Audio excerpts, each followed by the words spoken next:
If you thought clowns were scary, the circuses of the past would likely trouble you even more. In those days, circuses looked very different from the shows people recognize today. They still featured clowns and daring acrobats, but they also presented individuals the world had labeled as circus freaks.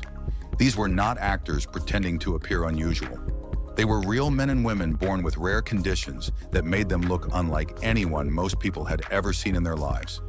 So, join us today as we count down 15 shocking circus freaks who actually existed. Number 15, Frances Okonkwo.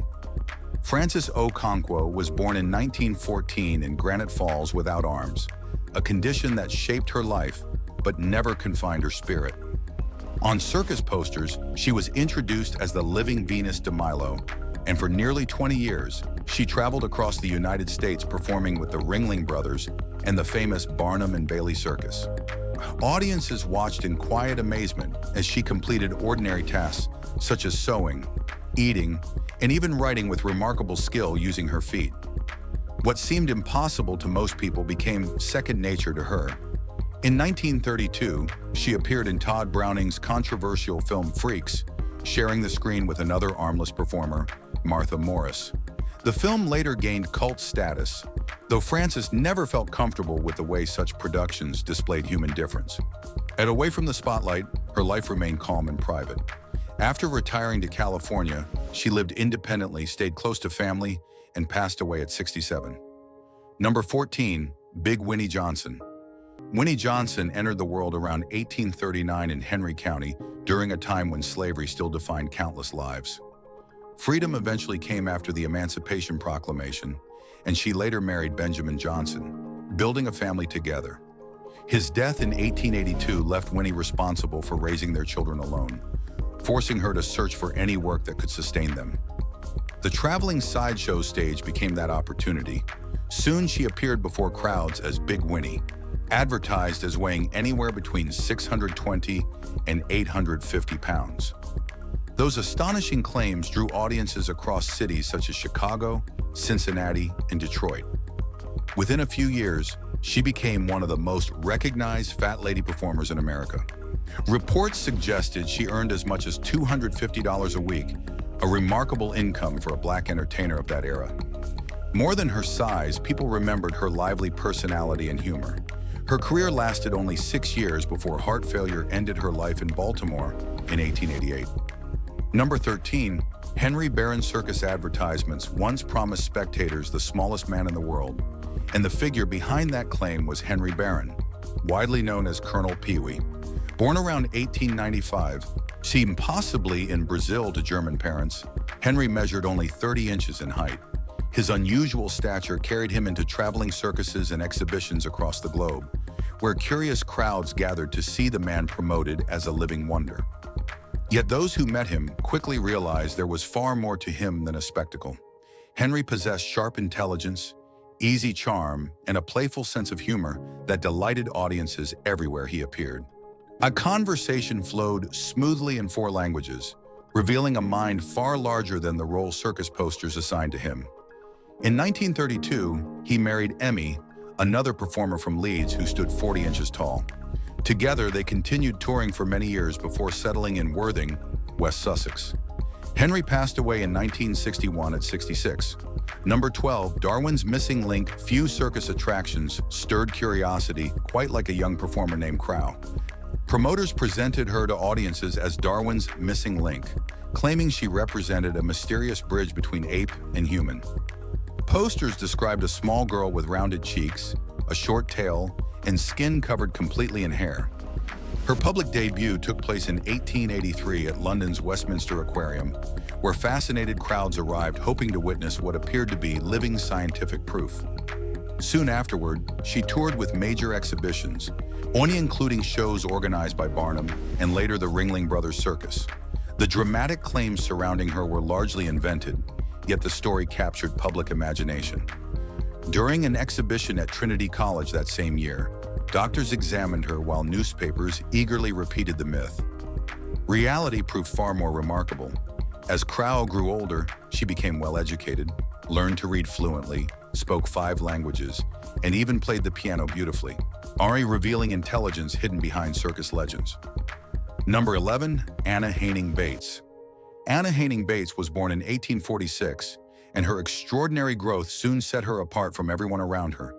At only 4 years old, she already stood 4 feet 6 inches tall, towering above children her age.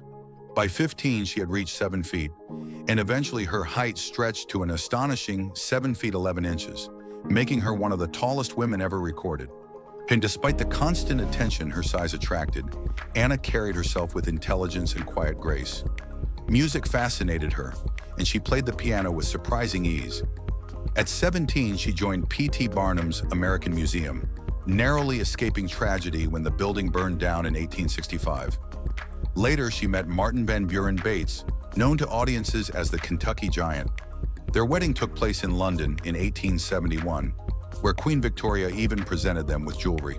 The couple later settled in Seville, Ohio, where Anna spent her final years peacefully. She died in 1888. Number 10, Emmett Bajano. Emmett Bajano possessed an appearance that audiences rarely forgot.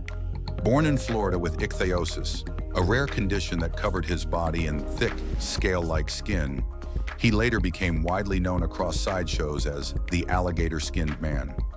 Only his face and hands remained smooth, creating a striking contrast that fascinated curious crowds.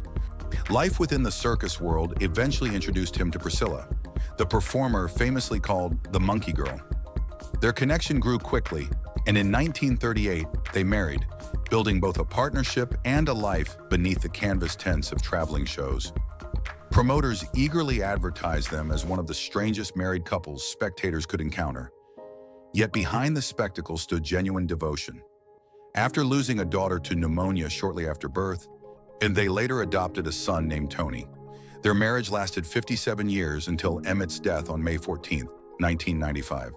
Priscilla passed away 6 years later, leaving behind a story shaped by endurance, loyalty, and love.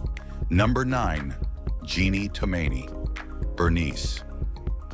Jeannie Tomaini entered the world in 1916 with sacral agenesis, a rare condition that left her without legs.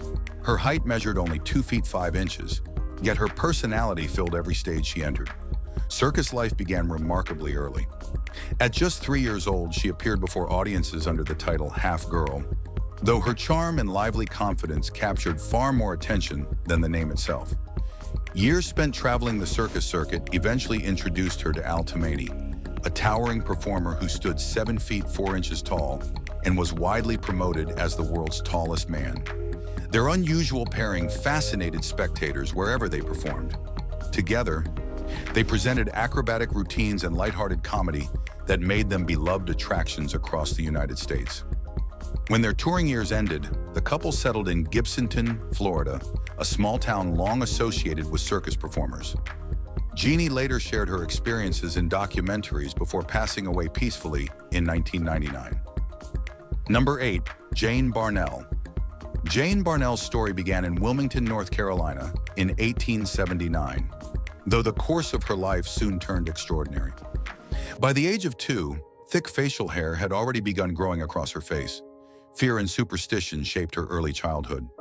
While Jane's father was away, her mother sold the 4-year-old girl to a traveling circus, convinced that something unnatural surrounded the child.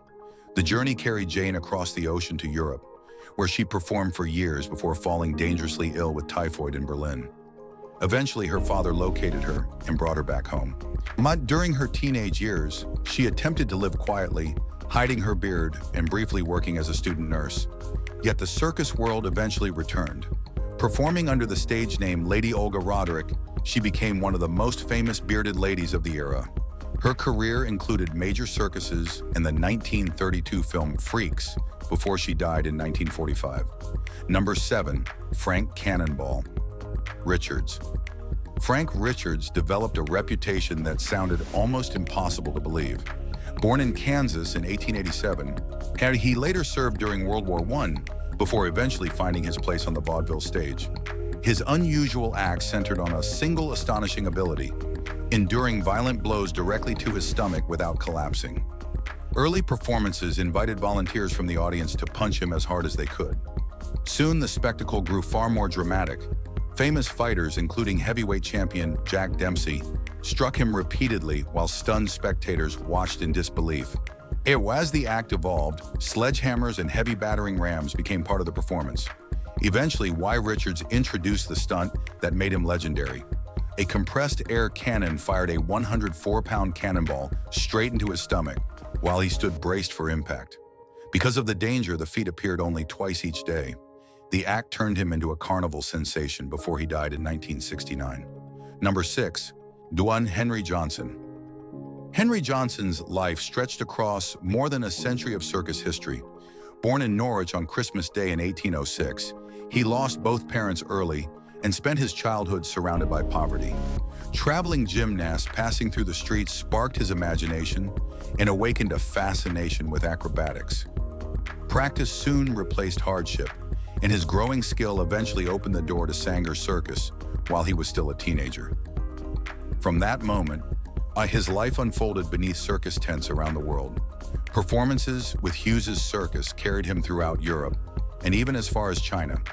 By his 20s, he entertained powerful figures, including the Daoguang Emperor and Britain's King William IV, earning royal payments and a license to perform across the country. For more than 70 years, he amazed audiences as an acrobat, tightrope walker, and equestrian gymnast.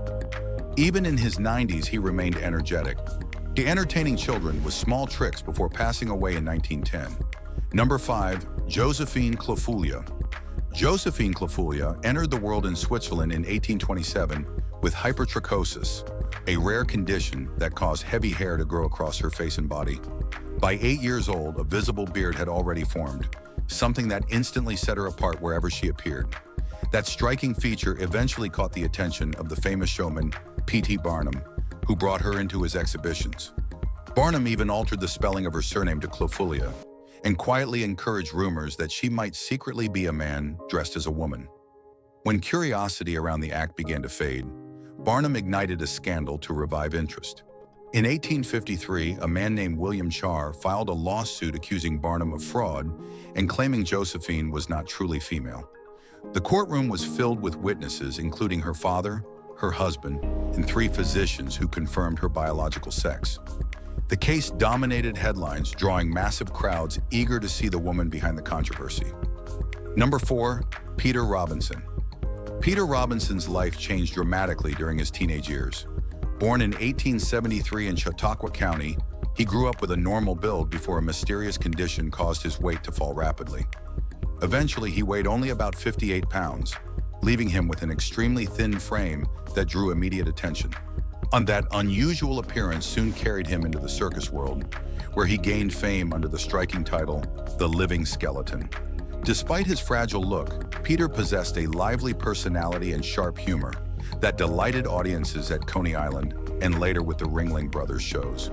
Posters often introduced him as the cigarette fiend, appearing on stage with a cigarette resting between his lips, while entertaining crowds with playful banter. In 1916, he married fellow sideshow performer Baby Bunny Smith, a celebrated 467-pound fat lady. Their unusual marriage fascinated spectators everywhere they appeared. While away from the stage, he was remembered as a warm showman. Number 3. Mechanical Man circus promoters in the early 20th century constantly searched for attractions that could leave audiences stunned. One mysterious act known simply as No Name offered something that appeared to blur the line between man and machine.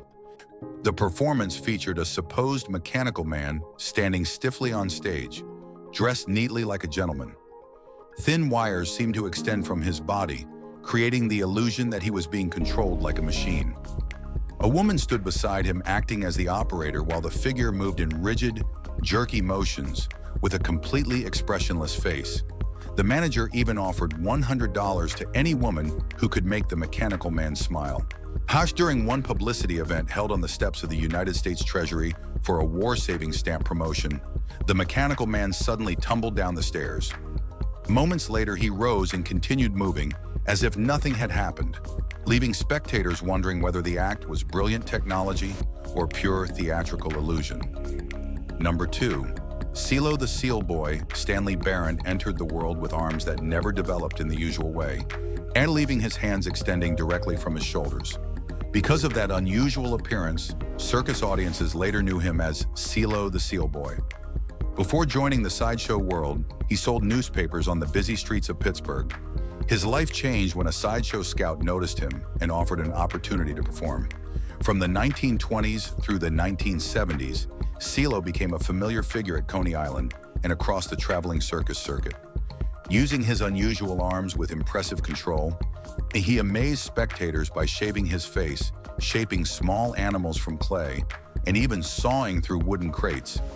His performances often included a trained chimpanzee named Toby, adding humor and charm to the act. Although his legs remained weak, his determination never faded. Between shows, he sold pitch cards to visitors and spent evenings relaxing with friends while playing cards. Number 1. Would to the Wild Men of Borneo. Few circus stories captured the imagination of audiences quite like the legend of the Wild Men of Borneo. The performers behind the name were brothers Hiram and Barney Davis, two extremely small men who each weighed only about 45 pounds. Despite their tiny size, they possessed remarkable strength that astonished spectators. The famous showman P.T. Barnum renamed them Wayno and Plutano and promoted them as mysterious creatures captured from a jungle tribe in Borneo, where everyone supposedly looked like them. Audiences eagerly believed the tale. Their act at Barnum's American Museum quickly became one of the most profitable attractions of the 19th century, reportedly earning more than $200,000. During performances, the brothers often lifted audience members onto their shoulders to demonstrate their surprising power. As the years passed, both eventually lost their eyesight, yet they continued living comfortably into their 90s, long after the circus world that made them famous had faded. We hope you've enjoyed this video. If you did, be sure to like, share, and subscribe for more amazing content like this. Thanks for hanging with us, and we'll see you very soon.